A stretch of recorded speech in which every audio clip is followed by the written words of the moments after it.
بسم الله لن جنگ مقام إلين جاري دينارية والتندمور. أيوه بسم الله.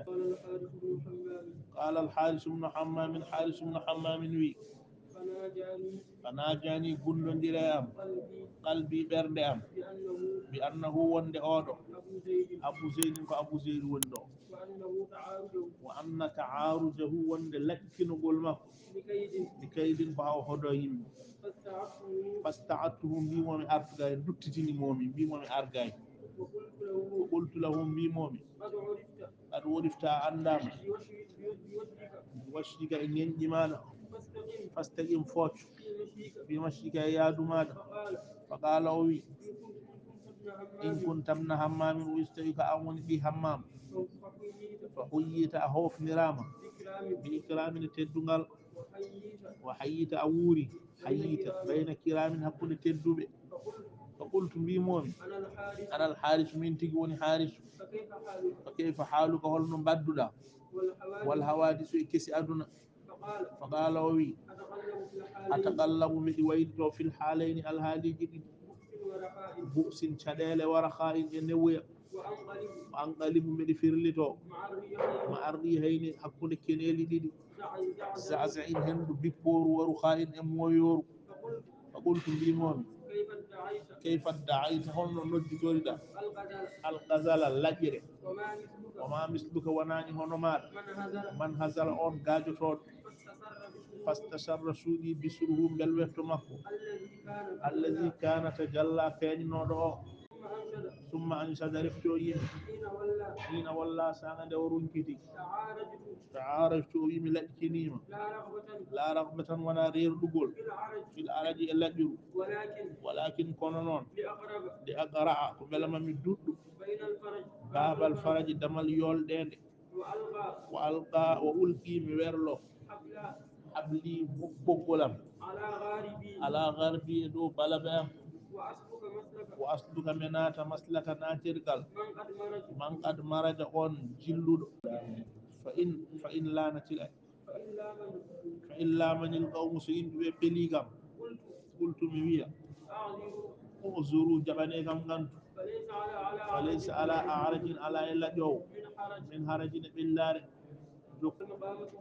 المقامة الرابعة مقامة بطوني الدميادية مقالة دميادية حبري حارس بن همام قال وي زعنتم يدتيما إلى دمياد فيودين غودو وورو آما هيادن هتان هتشغول وميادن رنكتغول وأنا يومئذ من يدهن مرموق من ودا الرخاء هتشغول موهوب من يدا الإخاء سهلاغال أصحاب من كبير الداسة مدارف الطور ساجي السراء انقلوا وأجتلي من فاني ما من فنين معارف جيس السراء انقلوا فرافقت بندني من صحباني ونديبي قد شقوا بكلي عسى سور الشقاء الجد من جد جرتاوني هالك وارتدعوا بمويني وفاوق بutchale الوفاق كورانغال حتى لاهوها ببيني كأسنان البين نيجي المشت بني في الاستواء فود وكان نفس الواحدة بين في التابوت في التهام هورب الأهواء بلاد كنا من لاتنو مع ذلك وندريم دون نسير أمين جها النجاء ياتشغل ولا نرحل من دمنة إلا كل هوجة سنانجلوبة كوبولين ودي موب وإذا نزلنا من جبين منزلا دي بورغال أو وردنا ما ولا من دولين من هلا يردان اختلسنا من ديفتو اللبس نيبول من نيبتا وجوتي ولم ندل من قوينة المكس نيبول فعنا لنا فلني من إعمال الركاب كل نجلوني دي ونسقوني جلوني في ليلة جمع قوت فتية كسدر الشباب شغتا أغل ودافية جيانك الإهاب البر وانا وين جيني فوند باليرو فأسرينا من دج إلى أن نضاها هنشي جمع شبابه شغتاغ المودم ثيابه تنتي مودم وصلت الصبح سبق وافت خطابه كود مودم هاتوا حارث بن همام وي فناجاني بندو جيرام قلبي برندام بأنه وند كان أبو زيد وندو وأن تعارضه لكنقول ما كنقول لكيد وهدو فاستعدت دتني مومي فقلت لهم بيمون قد عرفت أنداما بوشيك ينجي ماذا فاستقم فوتشو في مشيك يا أدوانا فقال وي إن كنت ابن همام ستيوغ أمون بي همام فحييت أخوف ناما بكرامنا تدينغل وحييت أوري غير كرامنا كنت تدوب فقلت ميمي أنا الحارس من تكوني حارس فكيف حالك والحال ما دنووري والحوادث كسي أدنا فقال وي أتقلب بدويلتو في الحالين الحالي جديد بوس شديل ورخاء إنوي أدنا قدوم تن ما نوي تن ما نسات وأنقدم بدفرلتو مع الريحين وندي كنيلي دي زعزعين بيبورو ورخاء مويورو فقلت له بيمومي كيف ادعيت هنا نودي توريدا الغزل لاجري وما مثلك وناني هنا ماد من هزل من غاجو فاستسر سودي بسروه بالوتما الذي كان تجلى فين نودو ثم انشد رفتو يمي حين ولا دور جتي تعارجت يمي لاجكنيما لا رغبة ونا ريرود في الارج لاجري ولكن كونو نون ياغراغو هامي دودامي هونكا باب الفرج دمال يول دende وألقي مبرلو حبلي بقولم على آربي دو ولا بام واسلك من نات ما مسلك لاول من قد مرج on جيبو فإن لا من القوم سيمي بين نيني كام قلت من بيابي أزور جبي نانتو فليس على آرج على ينطلو لاجدو من هرج بالله أخبر الحارث بن همام وهبري قالوا إذا أنتم يدتيما إلى دميال فيودي غورو ama hiyaɗin hitande huccugol wami yaɗine runkogol wa yawma idin min ñande hen marmugu mbeɗi wooɗa arda kay newoya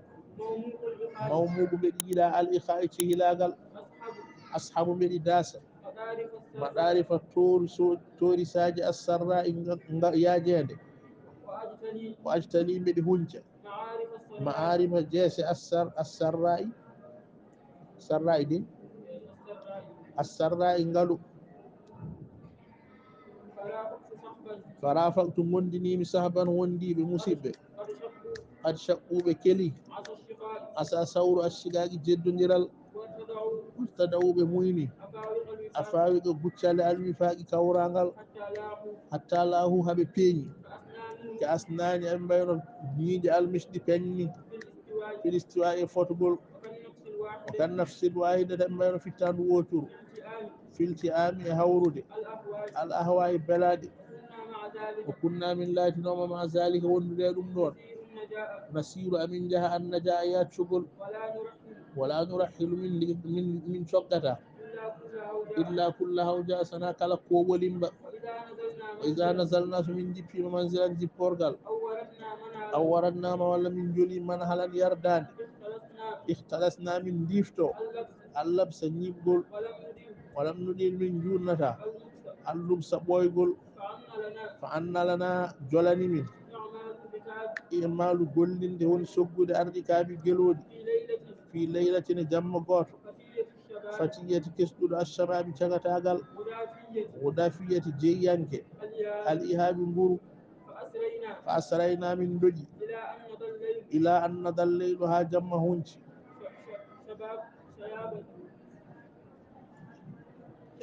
شبابه شغتاغل مودو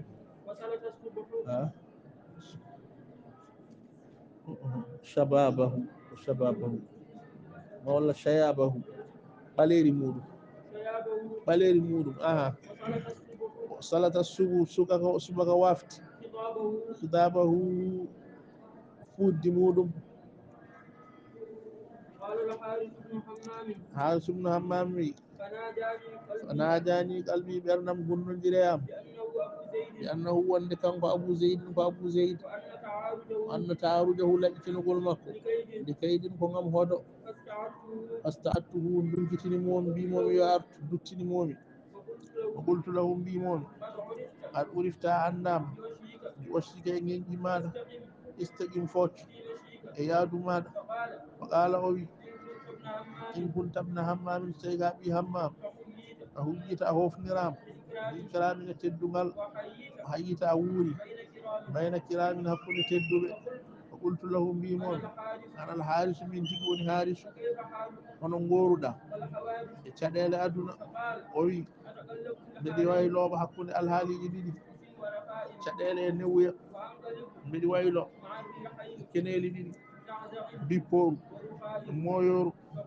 mbimomi hono nodditoriɗa laƴƴere wonani honoma on mone gaajo suuɗi belwetto makko peeñnoɗo o yimi nde o runjiti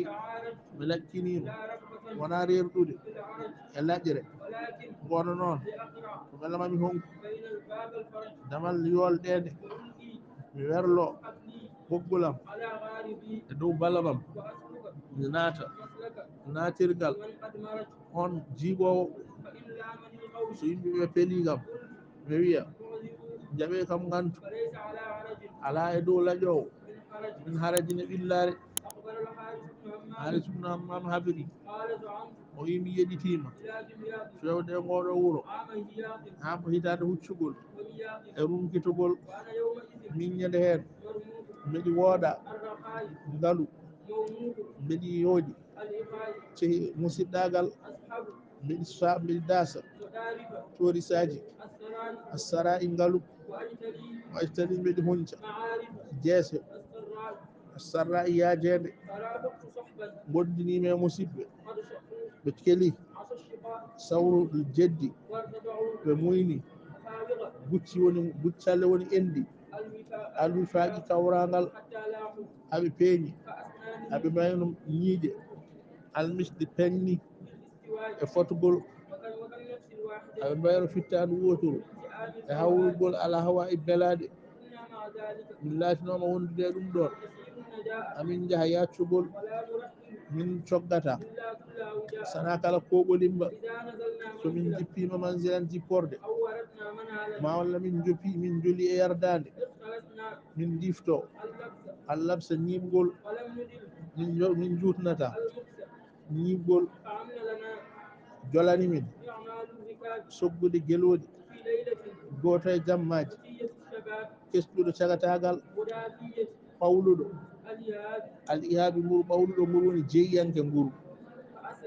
fa asrayna min jeehi ha jamma o hunci mi sikkilango shababahu cagatagal muɗum mam ƴeew salata subu jam sugata subaka wafti hidabahu puddi muɗum sallallahu sallam wa baraka rasulillah